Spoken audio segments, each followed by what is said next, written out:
All right, friends, get up in here. Get up in here. It's time for another episode of Trust the Tape. Am I going to say Trust the Tape? I might. I might. I Sure. might. Right next to me, Go that's my ahead. friend. That's my friend Bryan Broaddus. Hey, Bry. Hey, Bry. Hey, Jeff. 105.3 The Fan. I'm Jeff. Last name Cavanaugh. Close call yesterday. They almost screwed it up, but they got it right in the end. Went ahead and got the loss. It was big, big for the Cowboys. We were just Brian had me look it up. If the Cowboys had pulled that one out instead of drafting 12th, he'd be drafting 16th. 16. In every round. So that was a big loss. We needed that one. 1, 2, 3, 4. Yeah, it kept you 4 spots to the good, and we are officially in draft season.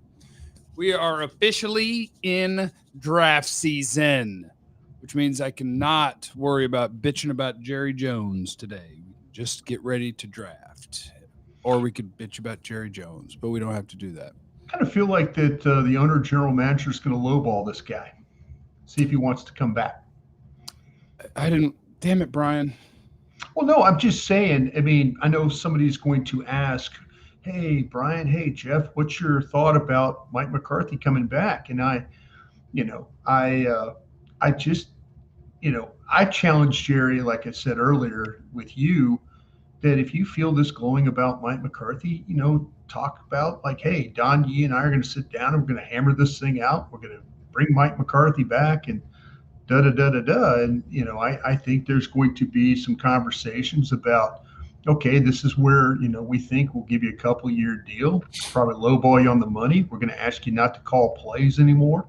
It's going to turn into, well, we made you an offer, you just didn't want to take the deal. So we'll see. We'll see how it all plays out. So. And I can see that too. And I think every time that Jerry Jones talks, I get more sad for Cowboy fans. Pretty much is the way that it goes. Because, yeah, he was talking about, I think that a head coach should, work on an incentive-based deal. Like what he wants is the best candidates ever for a job, but he wants to offer them entry-level compensation for doing the job. Yeah, and so he wants to see how bad they want to do the job is what he wants to do. Right. I think Jerry Jones is a joke, and it makes me really sad. It makes me. I said this on the radio, Jeff, real quick if I could. I feel, and I don't do anything quick, so my apologies. I feel sorry for Jerry Jones. I said this last night on the postgame show because there's guys like me in that organization that are giving him advice and probably not giving him good advice. I think Jerry Jones' biggest problem, if you ask me, hey, Broaddus, what's your New Year's resolution for the Cowboys? How about that Jerry Jones don't listen to everybody in the organization? How about that? I think Jerry Jones means well. I think there's people, and I throw myself in there because I was part of 3 seasons that were god awful, and Jerry Jones listens to a lot of people. And, we get Ian Rappaport or others saying, well, or it might not have been Ian, it was Adam Schefter. Well, Jerry wants to bring him back, but there's others in the organization that are maybe against it, and I'm like, and that just led me to think of like all the crazy ass times when if you were the last one to Jerry, you had a chance to get something done. And there's a lot of people in that organization that give really good opinions and some others that aren't worth a shit. And I think that affects Jerry Jones. I really do. I think the guys and gals that he really trusts, I throw the gal in there of, and I'm not meaning to call his daughter a gal, but, she's a lady and she's involved with their opinions. And so, she's included in the opinions that are being given. I think Jerry Jones listens. I think he trusts a lot of people, and he probably trusts people that aren't helping him right now. And so, man, I tell you what, man. I tell you what, it's crazy right now. It really, really is. It's crazy right now. I didn't really think about this, Brian, but it is true. Tell Brian Zoom is picking up his laptop mic and not his Yeti, and that's fine. Like I can still hear you. I can hear you. Okay. I think I have the laptop mic off. Oh, because I can. It does sound. It does sound different. It sounds like it's through the laptop, but it's also not bad. So I'm not mad at you. But if you want to look at it while I bitch about Jerry Jones for a second, you can take a peek and just see if it's where do I do that? I mean, I'm kind of in that mode where that's a good question. Depends on your computer. Like on my computer, I would right click where the little speaker guy has the little lines coming out of it, like and I think I would go to open sound settings. Or actually, you could probably do it. in This here. is crazy. I'm sorry about that. How about, is that an audio situation that we're talking about? No, you're fine. I bet you could do it on this browser, on the Restream browser. I bet you could hit settings and then go to audio and see what it says it's coming through on. Bet you could do that. Like if I hit audio, it says bam, default, microphone, Roadcaster. But anyway, why can't I send super chat? I don't know, but there's one we're gonna have to figure out, because if I can't get money, I'm gonna be sad. Oh, now you're just going, Brian. Now you're RIP, brother. Now you're RIP, brother. I can't send $5 super chat. Oh, that's my bad, guys. Oh my God, what a train wreck today. Hold on. I can fix that one. Hopefully I can fix it on the fly while you're here, but maybe not. Let's see. Because what I have to do is I have to do things on my end to turn on monetization that I didn't do today, because I'm a dumbass. Because unlike Jerry, I do this for the love of the game. I'm not here just to turn a profit. I'm not here to lowball everybody and rob my customers. I'm here to try to get this dub and win a championship. Monetization on. How about that? Are we working Brian. better? There's Brian. There's Hey, Brian. sorry about that. It was on the mic. It was paused. It was paused. My mic was paused. Sorry about that, folks. Hey, Old man technology dude. Sorry about that. Sorry. Season just ended. Everybody's a failure. I forgot to turn on monetization. Your mic was doing the wrong stuff, and here we are. Welcome to Trust the Tape, where we do wild shit, and sometimes things don't work. Yeah.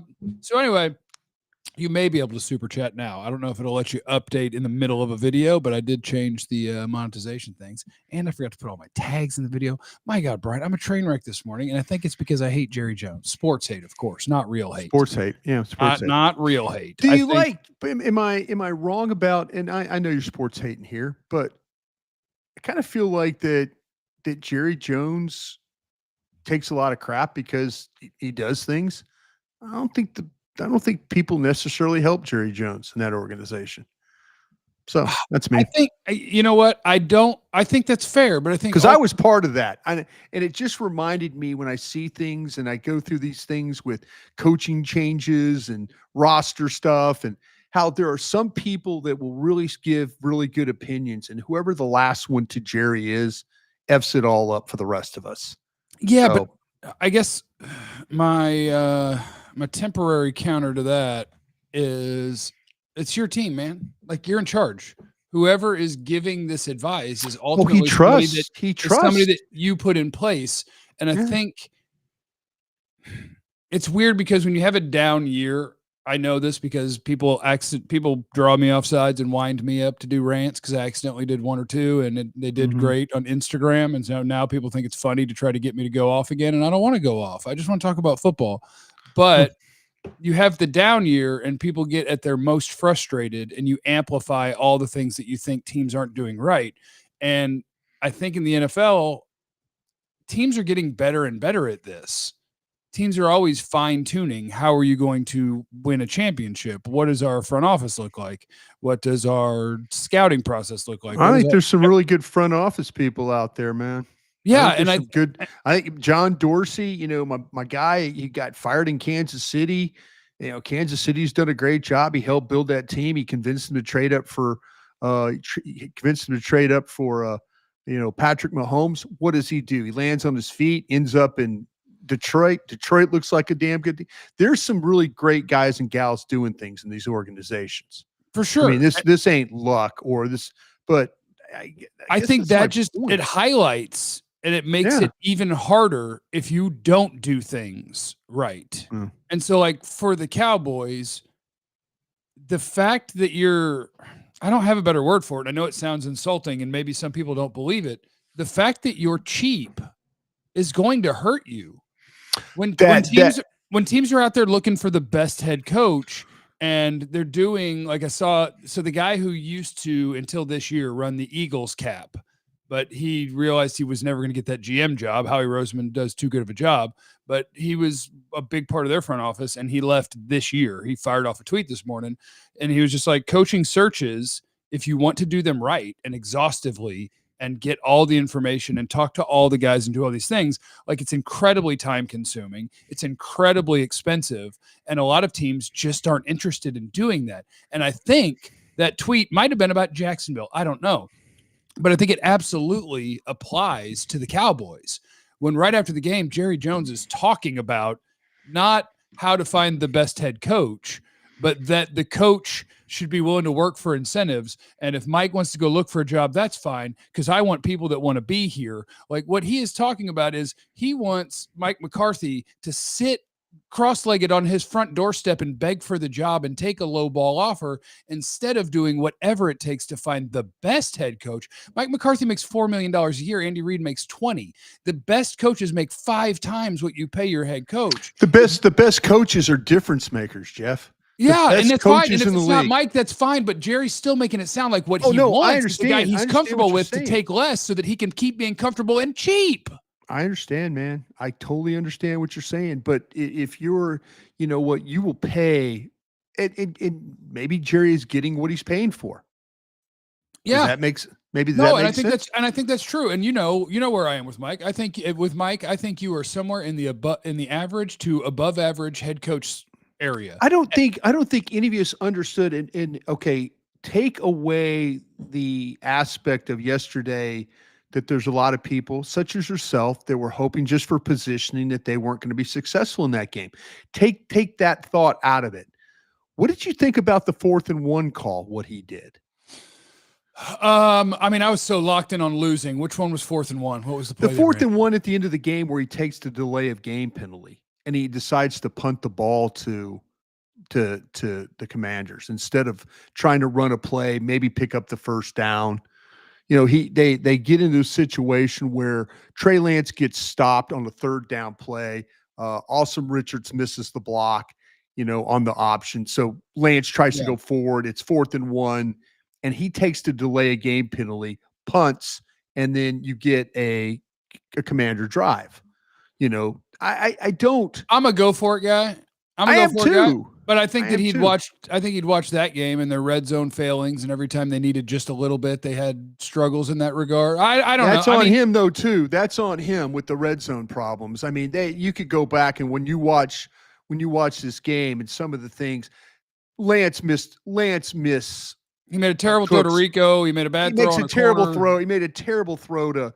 He's lucky he escaped. I mean, Cooper Rush ain't escaping that pressure that he had to face. I mean, he shorted the ball to Dowdle right before the half. He misses Cooks in the back pylon. He had some wild ass throws down there that cost you. But see, this is all I ask of my coach. Know the condition of your team. Know how you're playing. Marcus Mariota comes into that game. And the next thing you know, Dallas has no answers for him. Our hero. They have all the answers for Daniels. They got all the answers for Daniels. But they have no answers for Mariota.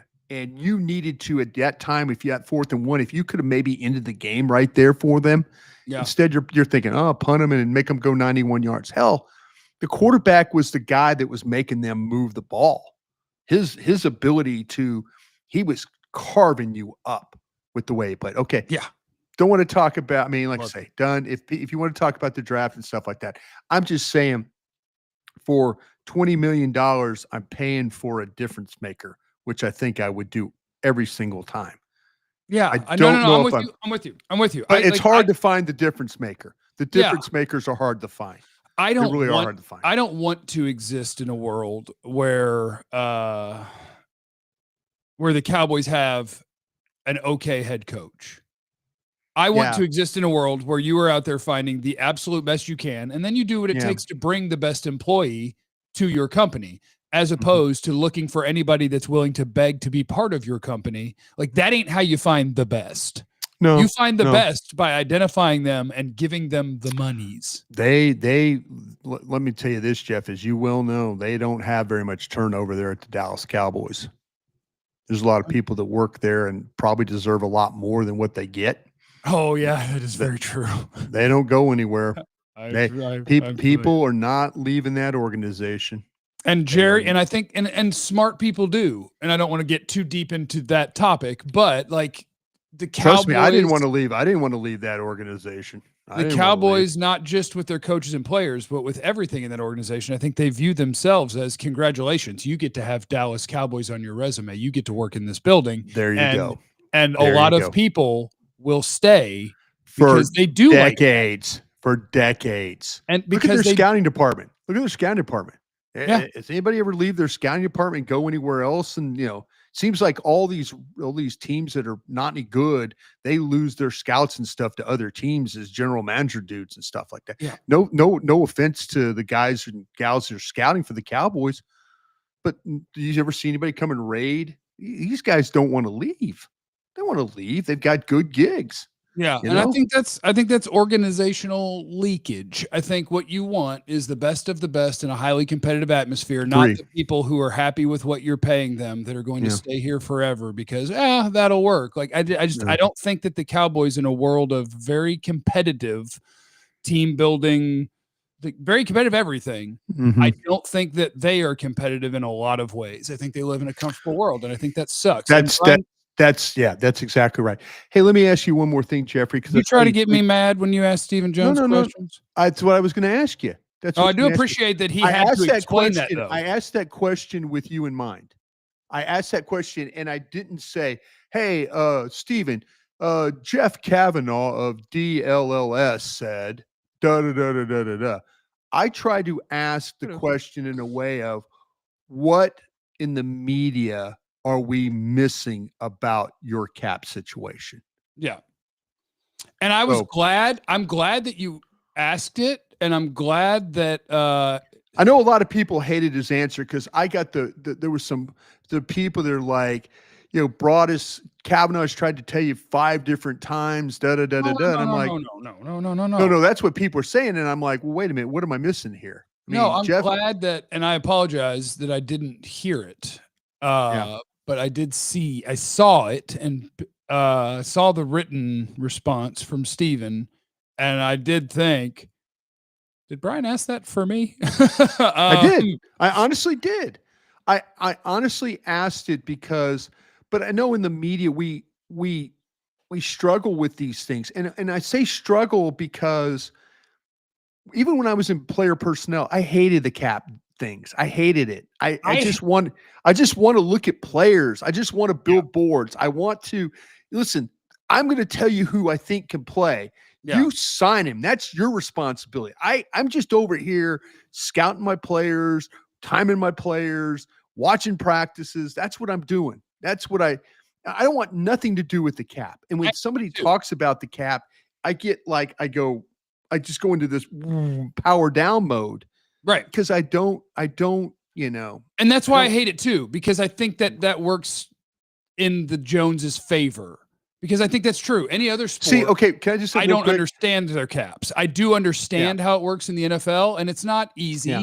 And I feel like most football fans are not tuned in to hear about how the salary cap works. And so I don't want it to be a topic very often. Sure. I think it is important to understand how you can operate those things and how the Cowboys do and don't, and what it probably means about them. So I think those things are important, but I don't want to beat people down with it. No, and I agree. The numbers make my head hurt. Right. Numbers make my head hurt. And I asked the question because I wanted to see if Stephen would just, what are we missing? Now, what we're really missing is we don't physically have the contracts in hand. We don't, and that's your buddy at Over the Cap's got him. I think Over the Cap does a hell of a job. I mean, they're close. See, that's what I'm saying. That's what I'm saying. But no, they're the reason that I think I love Over the Cap. Over the Cap is one of my favorite because it helps me try and understand where they might be at. Yeah. But I just wanted to know. I wanted to know. And I asked not only for you, but I asked for me. Like, what do I keep effing up when I talk about this on the radio? I'll do this. Well, I don't think you're effing up either, because I think if you and I are ever talking about the football salary cap, I am talking about what is possible. And I think you generally are talking about what people tell you, which is important, right? Yeah. To know what people in the building are thinking, or how they're going to move forward and how they feel restricted. Right. Like, I think that is valuable. You want to know what the team is thinking. I do it from a perspective of going and looking at all this crap and telling you what they could do, but what they want to do or what they're most likely to do or how they're going to operate is also very important to know. So like I think we're just approaching it from different perspectives. You're doing it with having insight into what they're thinking. I'm doing it with a spreadsheet and telling you what is possible. Yeah. But whether they want to do it or not. Yeah. I fully respect what people do to try and pull this up. By the way, this B Rich is all over my ass today about stuff. Who's coming after this you? B Rich guy? Brian is shameless about McCarthy, blaming him for the defense not stopping Mariota. And he also had something earlier that I said something about Urban Meyer being a difference maker. You're damn right I did. You want to make damn right. You want to use a cuss word at B Rich? No, I'm good, man. I am totally good. Voch on our post game, we give him one S word. You want to use one? No, it's fine. I'm totally cool. I mean, hey, this guy, tell him I had enough of your shit. No, I am all cool about this. I just read it, but I'm not. Listen, McCarthy in the red zone, they weren't good enough yesterday. You played good enough on defense. Yeah, I did. And that's one of the reasons why I wouldn't punt the damn ball to them at the end, blaming the defense right there. I wouldn't have. I would have tried to get the first down right there and end the fucking game. Okay. There you go. That's what I would have done. You know? Brad? Thank you. But Hey, but see, that's where again, hey, listen, we live in a world of trolling and all that, and I'm an old man and I don't always understand the trolling. Okay. The thing with the cap and stuff. Oh, I appreciate the people that really study it and look at it and stuff. When I ask the questions, I'm trying to get the people who are involved with it on a daily basis to say, okay, explain, what am I missing? What am I missing here? I think that was awesome because what it does is it kind of holds their feet to the fire because they've never had to explain to the general public their thinking about it, and it reveals their thinking about it. Like they view what the Eagles are doing right now as reckless and irresponsible, basically.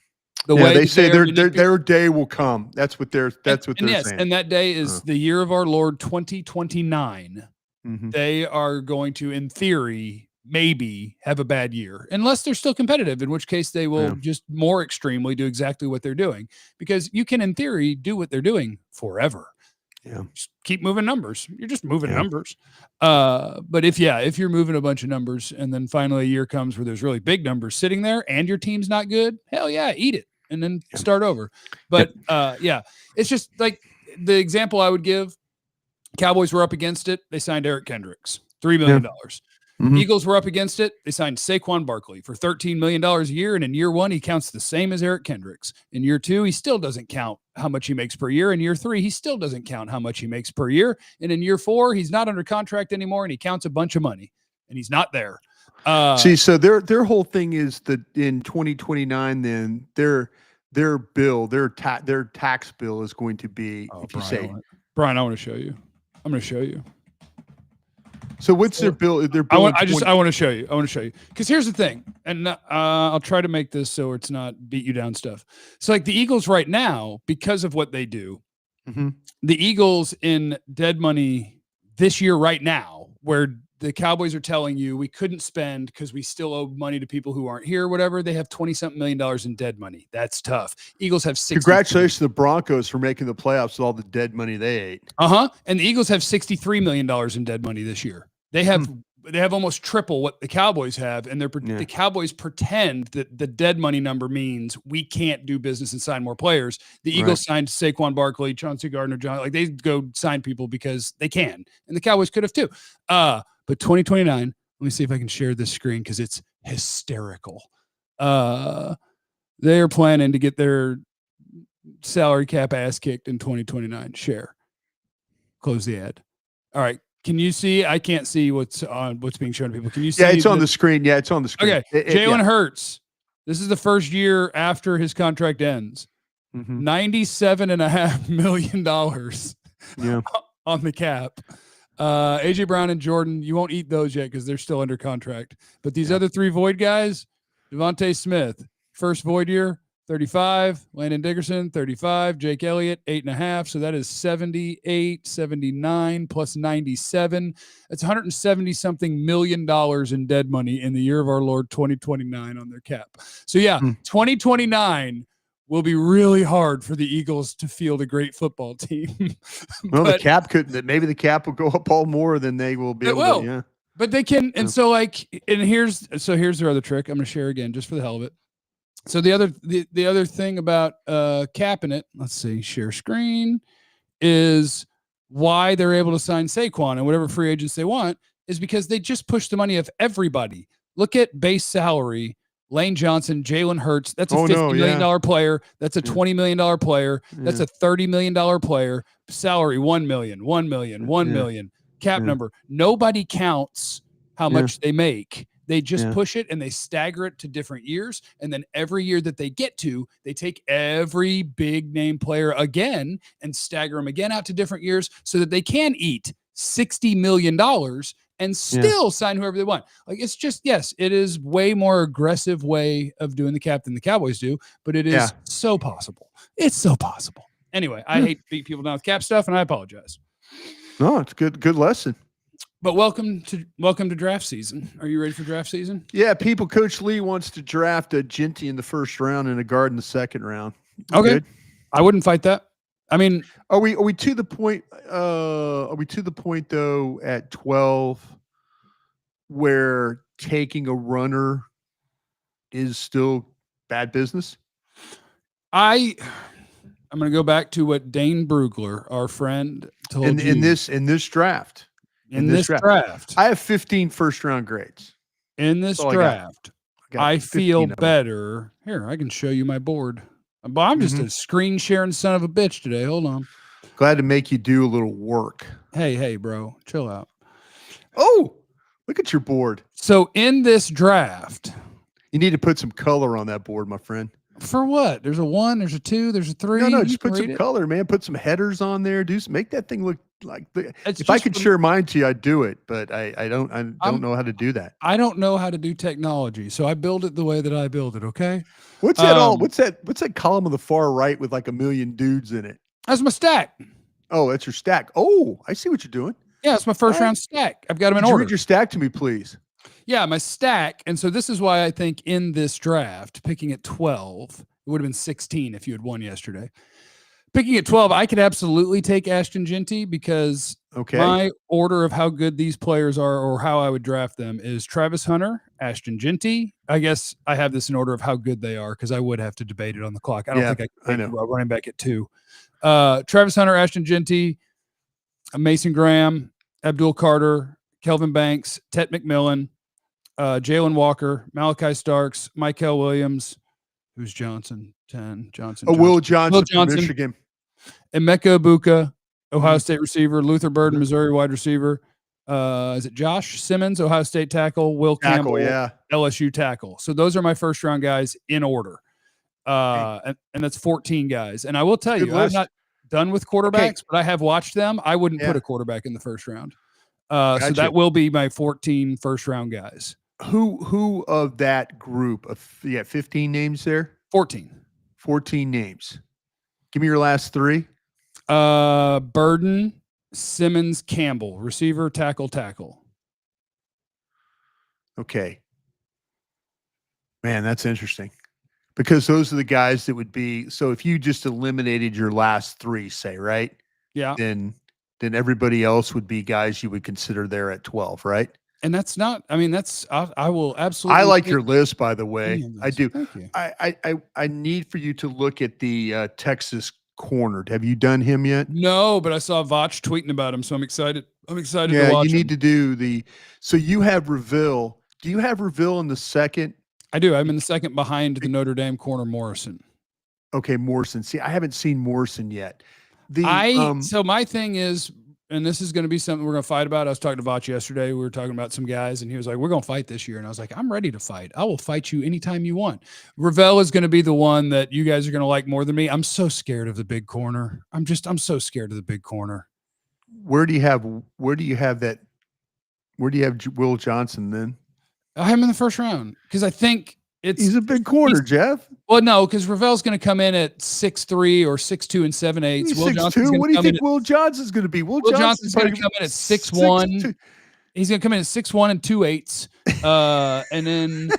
And his legs aren't up to his nipples. Like, it's just, I don't know. It's a build and a look thing that scares me with corners. I'm so scared of the tall corner. And so if somebody takes Ravel at 14 and he's a player, then they're right. And that's okay. And I was wrong. But I would be like, yeah, if you took him with your second round pick, I'd be like, okay, that's good. First round, I'm so scared of the 6'3" corner. 6'1.5", no problem. 6'3", when that 5'10" wide receiver lines up and goes, and it's just like, what are you going to do about that? You're 6'3", and he does move well at 6'3", and that's why people are going to love him. I'm so scared of the tall corner. I'm so scared. And that's just me. I'm actually scared of Will Johnson for other reasons. I don't think Will Johnson can really run. No, and I think for Will Johnson, it's more that he is. And if I'm wrong and he's 6'2.5" and the other guy's that much taller than him, then I'll have to rethink this. But I think he moves and is built like the perfect big corner. Yeah, Will Johnson to me is corner out of a lab. He looks like he's 6 foot, 200 pounds, physical, and moves the way you dream. I've seen him have some missteps in man coverage where I'm like, well, that's not what we want. But I'm looking at the dude and I'm going, that is what a stud NFL corner looks like. One of my favorite scouts in the league is with a team, not with the Cowboys, but with another team. And my guy was like talking about Ravel, and he said if he didn't get hurt, he would be the best corner in the draft. But that's his part of the country. Yeah. He's got that southeast. Yeah. This way he's got all that whole area. And he says, listen, he goes, I haven't seen them all, but he goes, this kid is legit. And if he didn't get hurt, I'm interested in hearing your thoughts on Barron, good and bad. Okay. I do think, have you seen Savion Williams at TCU yet? No, see, I get to be full-time draft guy. When I get off this program, because I don't have to be in the office until 12:30. So I'm going to knock out some guys. I don't know if anyone else likes him the way that I do, but watch Savion Williams. He's TCU. He's a wide receiver. 7 weeks into the season. TCU wide receiver scaring you any bit anymore? Not even a little bit. I mean, no, don't get me wrong. I'm scared of him. Rieger, our guy at the Rant, the Chargers. We're going to need to get a new coach if we're going to take this wide receiver. Because this wide receiver, we do have to have a plan. Because he's a 6'5", 225-pound wide receiver. And when they realized like 6 or 7 weeks into the season, our running backs aren't any good, they were like, Savion, what do you think? Oh, so he plays running back? He played a little bit of running back and wildcat quarterback. And it's if Deebo Samuel ran a 4.3 and was 5 inches taller. He's insane. But he's not their number one receiver. Yeah.